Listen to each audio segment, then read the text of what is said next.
People love to look at someone with only a few friends and instantly label them. They must be hard to approach. They're weird. Something's wrong with them. Let me be blunt, that's cheap judgment from people who can't live without a crowd. Here's the truth, some people aren't broken. They're just tired. Tired of shallow social life, smiling to be polite, talking just to fill silence, showing up so they don't get called antisocial. For them, that kind of socializing feels like unpaid labor. If you've lived for years with very few friends or none at all, you've probably asked yourself, what's wrong with me? Stop convicting yourself. A lot of the time, the issue isn't that you can't connect. It's that your brain can't tolerate empty connections. Some nervous systems treat noise like fuel. Others treat noise like poison. And if you're the second type, you know this feeling. You socialize for 1 hour, then go home completely drained. Not because you hate people, but because your brain is processing things others don't even notice. If you felt like you've had fewer and fewer friends as you get older, and shallow social stuff just exhausts you, comment me so I know you're in the right video. And if you're here just to judge people like having no friends means you're defective, then click off. Seriously. Don't waste my time or yours. Today I'm going to break down 5 common psychological reasons people end up with very few friends, not to make excuses, but to help you stop hating yourself. Because when you understand the real reasons, you'll realize what you thought was a flaw is often a protection mechanism. And if any part of this hits you in that painfully true way, don't pretend you're unbothered. You don't need to perform. Just admit it. You have zero tolerance for fake people.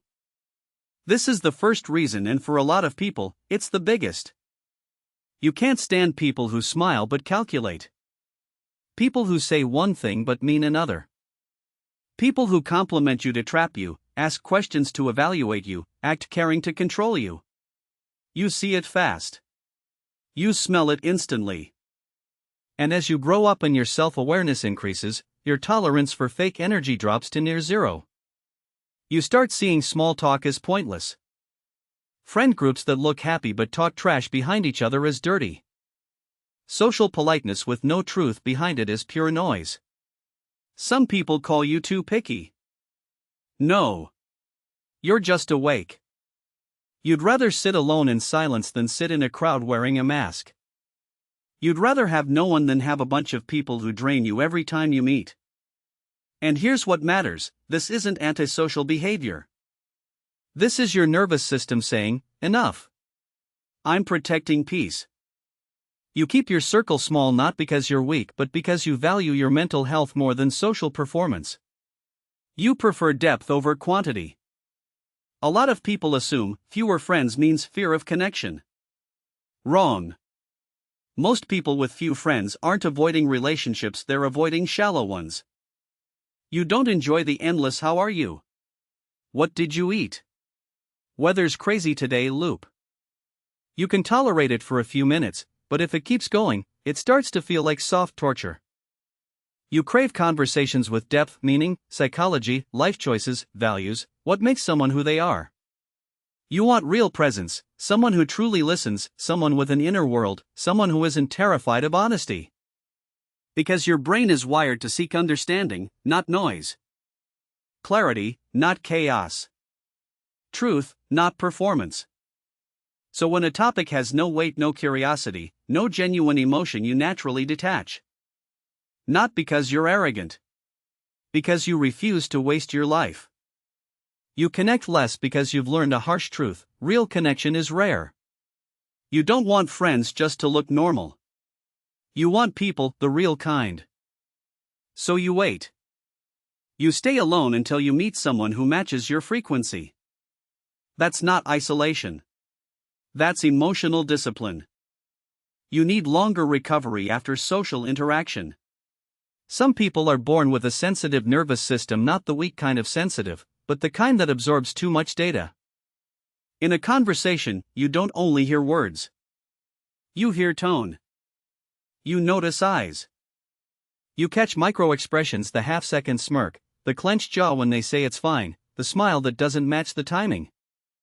You pick up small signals and your brain automatically analyzes. Are they being real or acting? Is there a hidden motive? Is this person safe? While others finish a conversation energized, you finish it like you just ran 5 kilometers because your brain worked double or triple. Extroverts can recharge around people.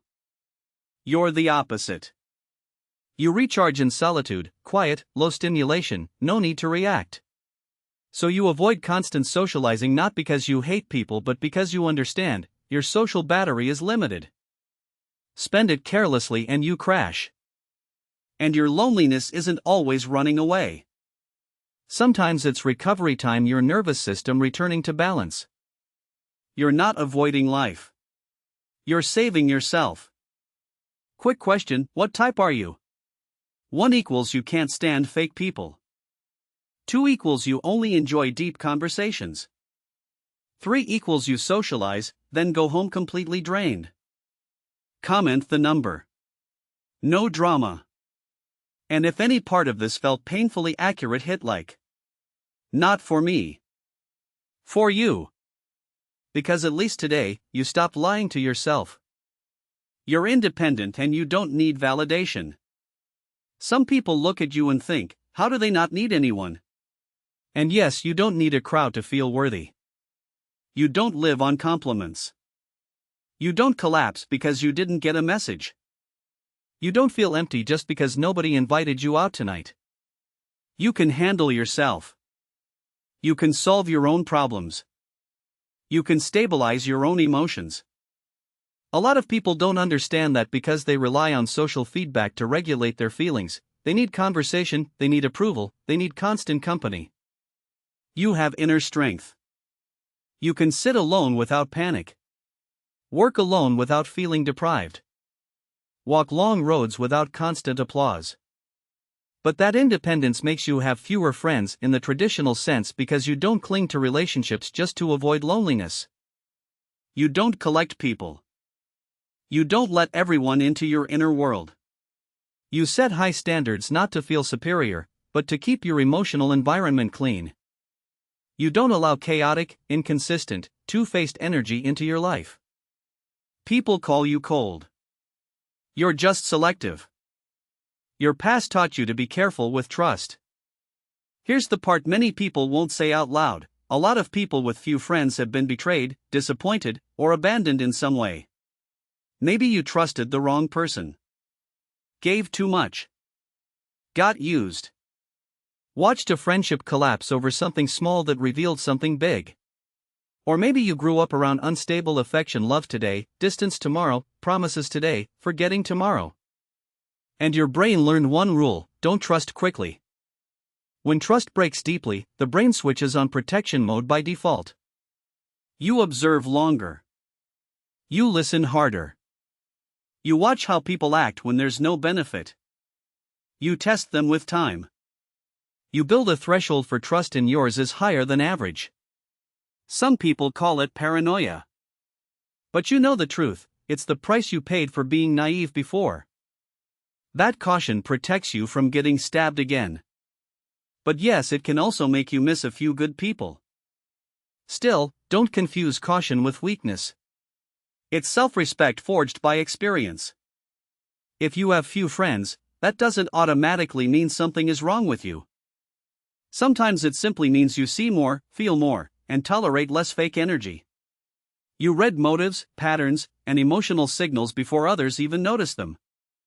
You have a rich inner world, sharp intuition, and high standards for connection. That can make you walk alone for a while, but it's not meaningless. Sometimes the strongest minds move quietly, slowly, alone until they meet someone real. So don't rush to fix yourself just because society demands you be social. Understand your inner design. You're protecting the most valuable thing you have, peace.